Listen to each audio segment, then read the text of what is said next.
కానీ ఈ 2 సంవత్సరాలు చంద్రబాబు నాయుడు గారి పాలన కూడా చూసాం. ఎన్నికలకు ముందు వీళ్ళు ఏమన్నారు? ఎన్నికలకు ముందు జగన్ ఇచ్చేటివే కాదు, జగన్ కన్నా ఎక్కువ సూపర్ 6లు సూపర్ 7లు అన్నారు. ప్రతి ఇంటికి బాండ్లు పంచారు. ఆ బాండ్ల మీద పవన్ కళ్యాణ్ ఫోటో, చంద్రబాబు నాయుడు గారి ఫోటో, మళ్ళీ వాళ్ళిద్దరు సంతకాలతో పాటు రావడము, మీ ఇంట్లో ఇంతమంది ఆడవాళ్ళు ఉన్నారా, 18 సంవత్సరాలు నిండిన వాళ్ళు ఉన్నారా, అటైతే మీకు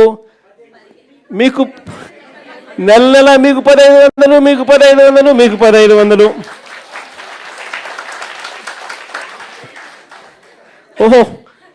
ఓహో మీ ఇంట్లో 50 ఏళ్ళు నిండిన వాళ్ళు కూడా ఉన్నారా?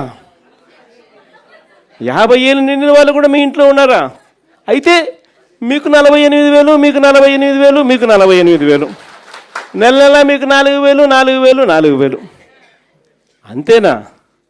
అయ్యో, మీ ఇంట్లో 18 ఏళ్ళు నిండిన పిల్లాడు ఉన్నాడా? 19 ఏళ్ళు నిండిన పిల్లాడు ఉన్నాడా?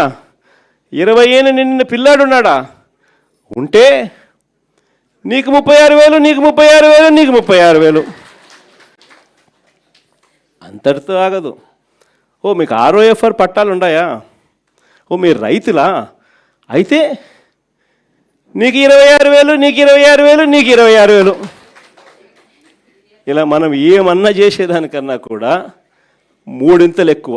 ఈ మాదిరిగా ప్రతి ఇంటికి కూడా వెళ్ళి బాండ్ల రూపంలో బాండ్లు పెట్టి వాళ్ళ మేనిఫెస్టో చూపించి ఈ మాదిరిగా ఒక పద్ధతి ప్రకారం ఎన్నికలు జరిగించారు, మోసం చేస్తూ.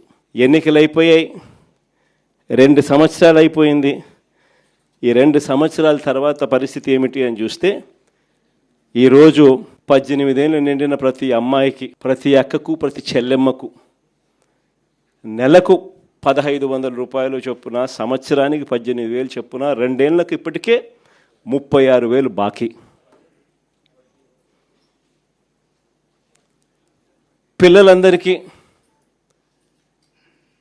నెలకు 3,000 రూపాయలు చొప్పున, సంవత్సరానికి 36,000 చొప్పున, ఈ 2 ఏళ్లలో 72,000 ప్రతి పిల్లాడికి నిరుద్యోగ భృతి కింద బాకీ.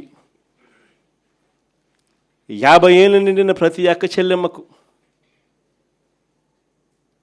ఈ 2 ఏళ్లలో నెలకు 4,000 రూపాయలు చొప్పున, సంవత్సరానికి 48,000 లెక్కన, ఈ 2 ఏళ్లలో 96,000 బాకీ.